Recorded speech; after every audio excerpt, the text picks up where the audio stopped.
Olá a todos e a todas, sejam bem-vindos à minha aula. Eu me chamo Carlinete e na aula de hoje a gente vai ver um pouquinho sobre os tecidos epiteliais e tecidos conjuntivos. Primeiramente, o que são os tecidos? Os tecidos são um conjunto de células que vão atuar juntos. Essas células elas vão se juntar e vão trabalhar juntas. O ramo da biologia que estuda os tecidos é a histologia. Histo significa tecido e logia significa estudo, estudo do tecido. Bom, os tecidos, eles podem ser células de mesma estrutura ou também podem ser células de diferentes formas e funções. No entanto, essas células juntas, elas colaboram na realização de uma função geral, certo? A gente tem 4 tipos de tecidos, que são os tecidos epiteliais, os tecidos conjuntivos, os tecidos musculares e os tecidos nervosos. A gente vai ver tecidos epiteliais e tecidos conjuntivos, certo? Falando inicialmente sobre o tecido epitelial, esse tecido ele é formado por células justapostas.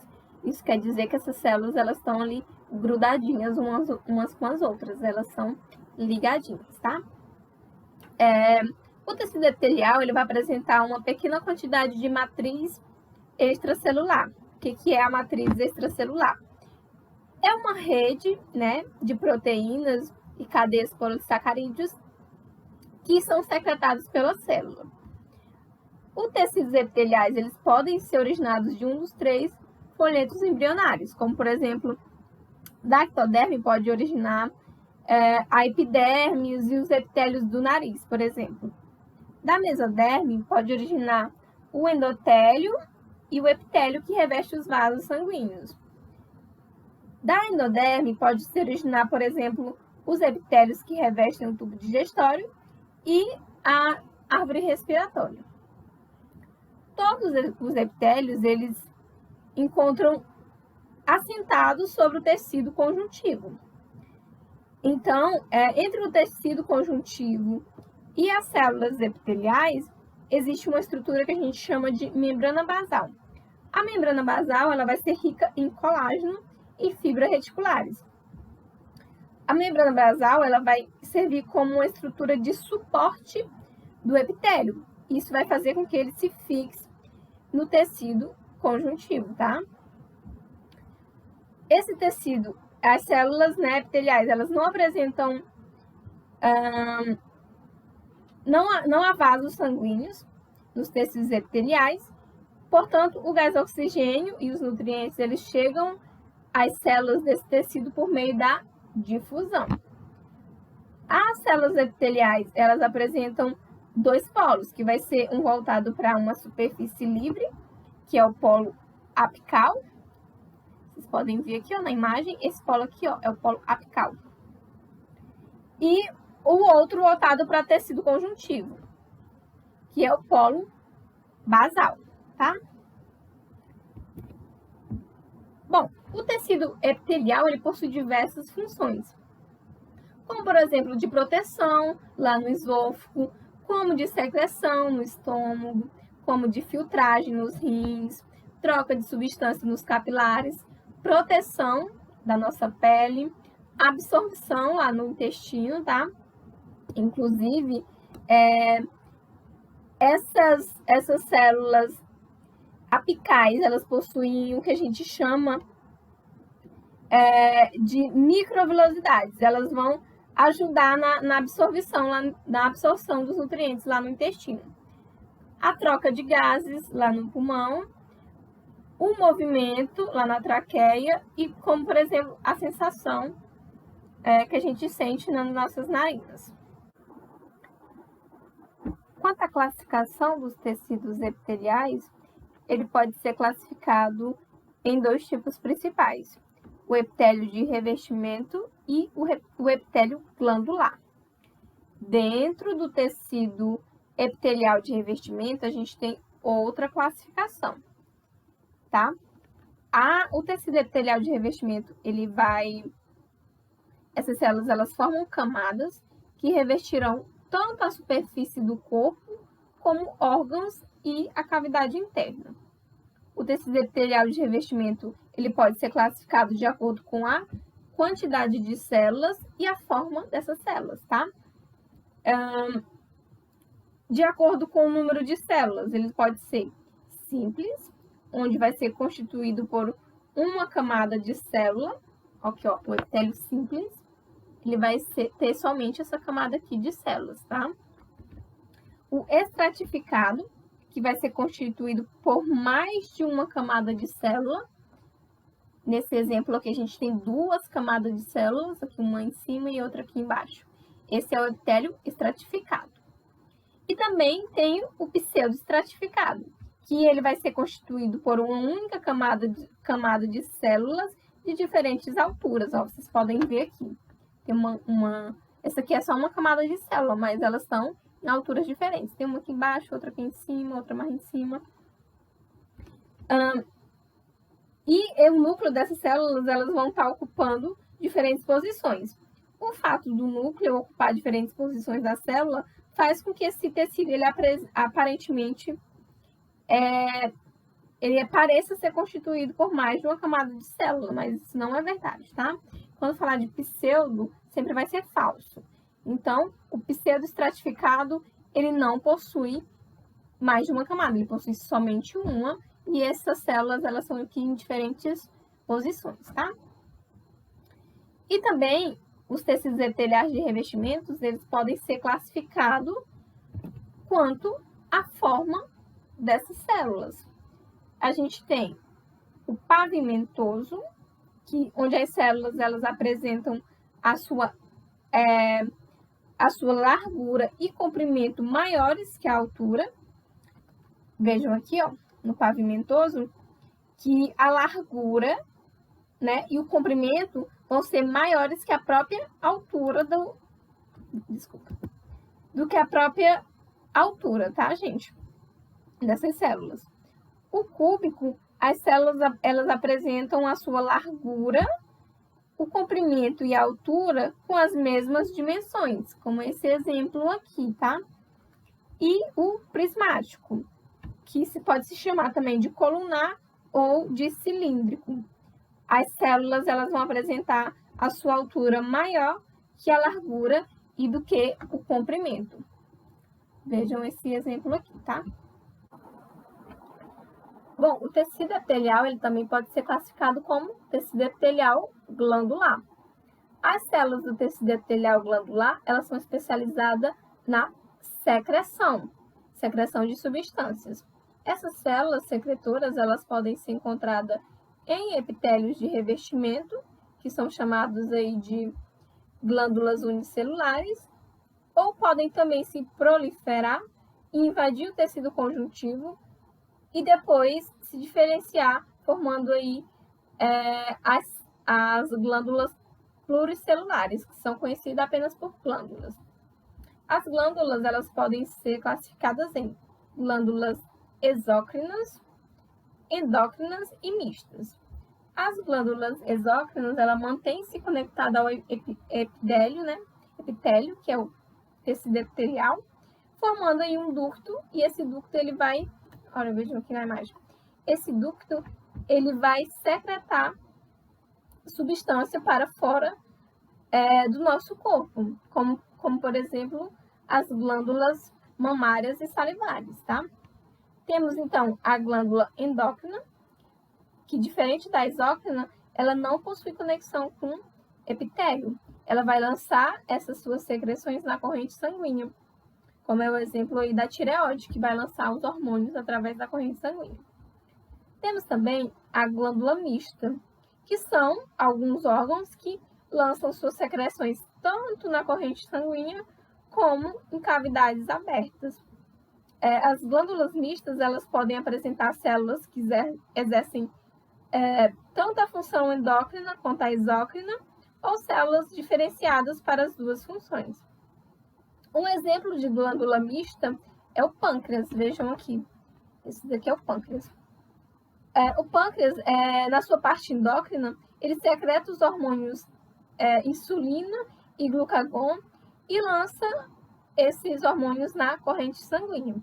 Já na parte exócrina, ele secreta o suco pancreático, que é lançado no intestino delgado. Então, por fim, a gente chega aos tecidos conjuntivos. Os tecidos conjuntivos, eles possuem uma origem mesodérmica, ou seja, lá da mesoderme, e ele é caracterizado principalmente por apresentar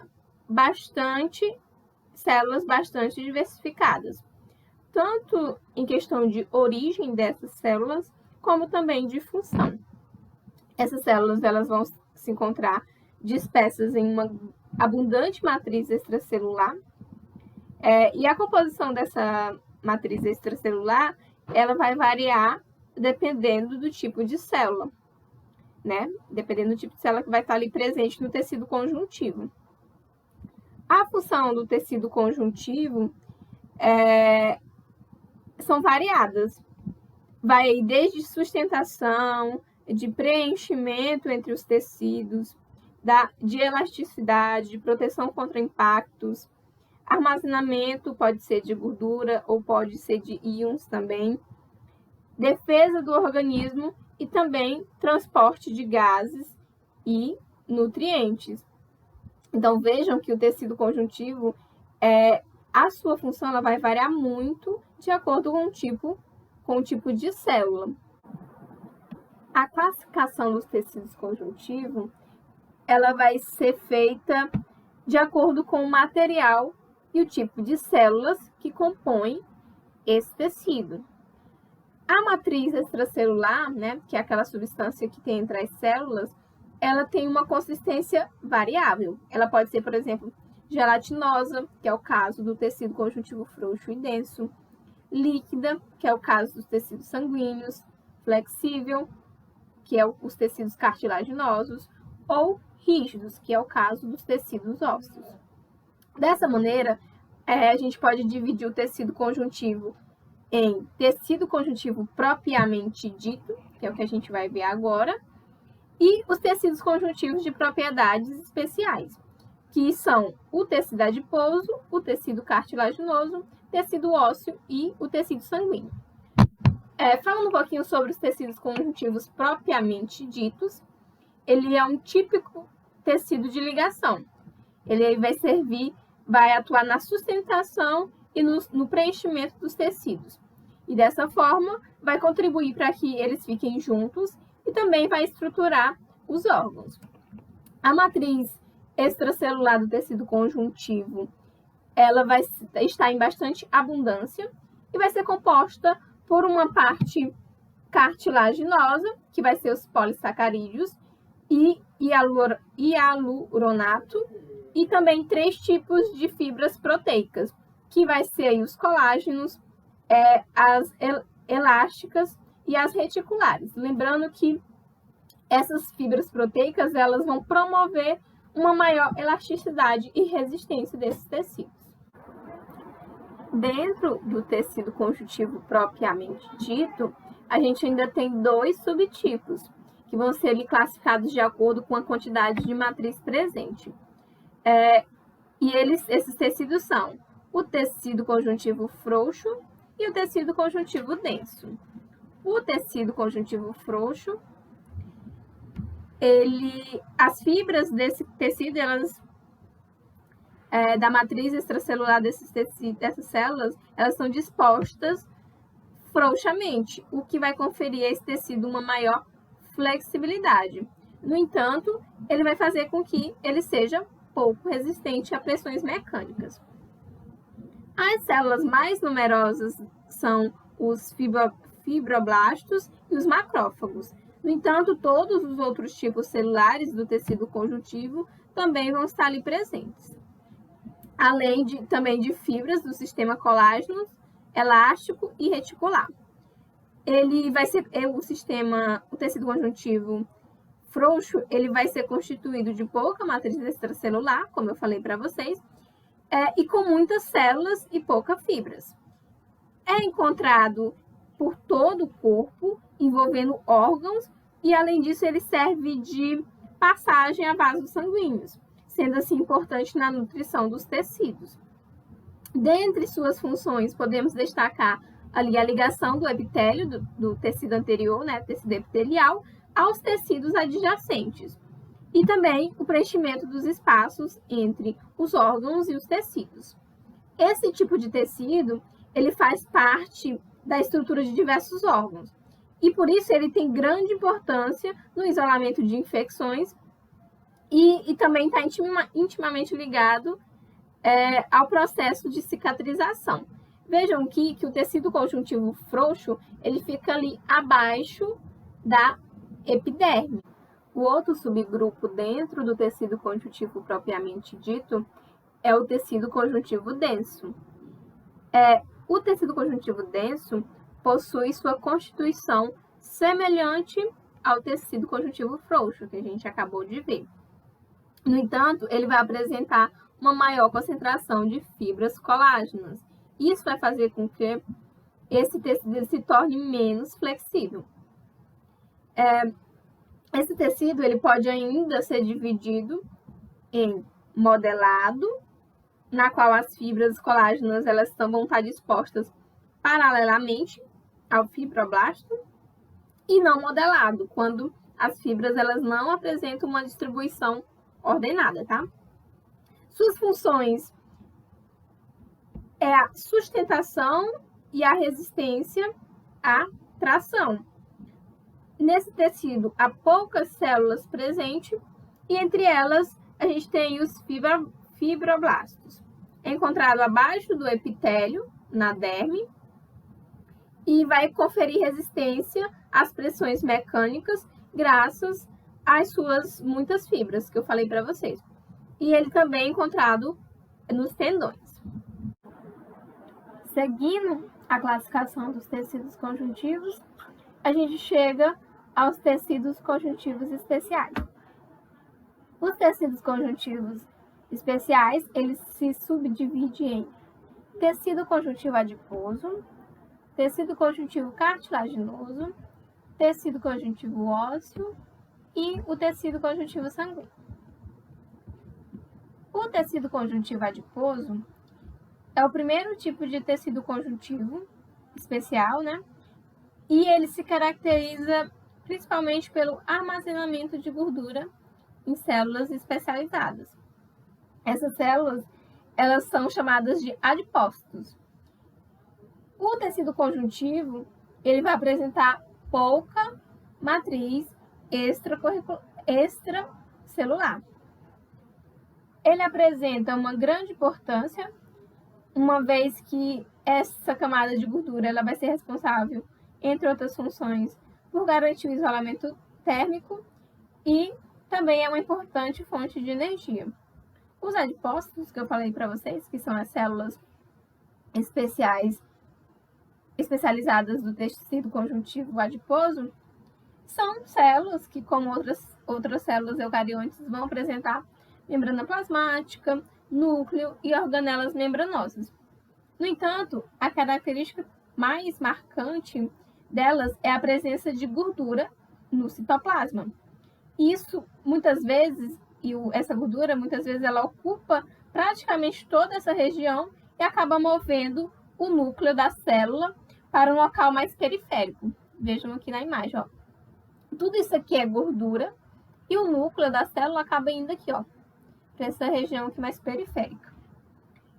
Bom, os adipócitos, eles são os únicos capazes de armazenar lipídios na forma de triglicerídeos, sem que nenhuma de suas funções sejam prejudicadas. Depois do tecido conjuntivo adiposo, a gente tem o tecido conjuntivo cartilaginoso. Esse tecido ele é composto por uma grande quantidade de matriz extracelular.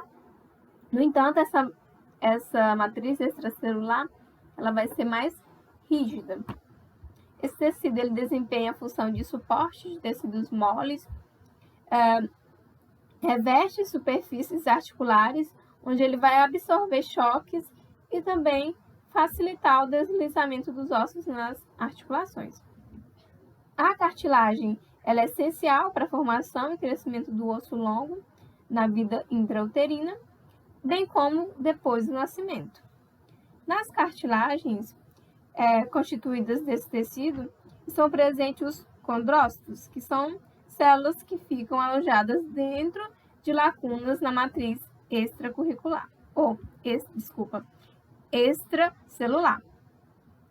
Devido à consistência do tecido conjuntivo cartilaginoso, esse tecido ele faz a sustentação de diversas regiões do corpo, mas também com uma certa flexibilidade. Esse tecido ele apresenta a ausência de vasos sanguíneos, de vasos linfáticos e também de nervos. A gente tem também o tecido conjuntivo ósseo. Esse tecido ele é um tecido de sustentação, ele serve para sustentar e também ele é responsável pela formação dos nossos ossos e também vai ajudar ali no processo de movimentação. Esse tecido ele é o tecido mais rígido dentre todos os outros. Ele possui como principal característica a presença de uma matriz extracelular calcificada e ele basicamente é constituído por células chamadas de osteoblastos, osteoclastos e osteócitos. O tecido ósseo ele é um tipo de tecido conjuntivo que vai apresentar como principal característica a sua resistência, como eu falei para vocês. Essa resistência é obtida graças à presença de uma matriz extracelular rica em fosfato e cálcio. Esse tecido, apesar de que muitos pensam, ele não é um tecido morto, sendo encontrado uma série de células especializadas. O tecido ósseo, ele apresenta, como eu falei para vocês, ele apresenta uma matriz extracelular bastante resistente. Essa matriz ela é rígida porque ela é calcificada, possui cálcio. No entanto, ela também apresenta uma certa elasticidade, uma vez que também está presente as fibras colágenas. Dizemos que a matriz óssea ela apresenta em sua composição uma porção orgânica e uma inorgânica. A porção orgânica é a porção em que há colágeno, principalmente o que a gente chama de colágeno tipo 1, e outras proteínas, como as proteoglicanas. Já a parte inorgânica é formada principalmente por fosfato de cálcio e que vão formar ali os cristais que se associam a fibras colágenas, que vai proporcionar a resistência e a rigidez do tecido. Por fim, a gente tem o tecido conjuntivo sanguíneo. Esse tecido ele é formado no tecido hematopoético, mais conhecido como medula óssea vermelha. Ele está localizado no interior de alguns ossos, como os localizados na região pélvica, o externo, clavícula e costela. As funções do tecido sanguíneo incluem o transporte de hormônios até seu local de atuação, transporte de gás oxigênio e nutrientes até as células, captura de gás carbônico e excreção celulares, defesa agentes estranhos. Uma pessoa adulta ela tem em média 5 litros de sangue em seu corpo. A porção fluida do sangue ela é chamada de plasma. Essa substância de cor amarelada ela é responsável por aproximadamente 55% do volume total desse tecido.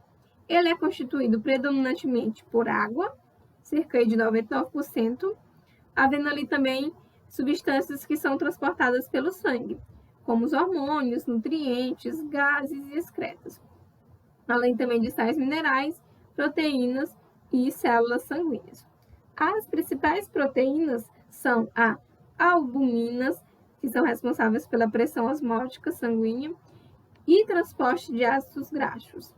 Os hormônios, as globulinas, capazes de combater infecções e transportar lipídios, as fibrinogênio, que vai auxiliar no processo de coagulação sanguínea. A gente também tem presente no sangue as hemácias. Vejam aqui, o plasma constitui a maior parte do sangue. Aí a gente tem as hemácias, Essas hemácias, elas são também chamadas de glóbulos vermelhos ou eritrócitos, e elas possuem em seu interior moléculas de uma proteína chamada hemoglobina, que vai ser responsável pela coloração vermelha do sangue, e também pela captura de oxigênio nos pulmões, transportando esse oxigênio para as células do corpo. E também tem os leucócitos. Os leucócitos estão aqui em menor quantidade. Eles também são chamados de glóbulos brancos. E essas células, em formato circular, desempenham funções de acordo com o tipo celular. No entanto, a principal função, a função de defesa, é a principal função desses leucócitos.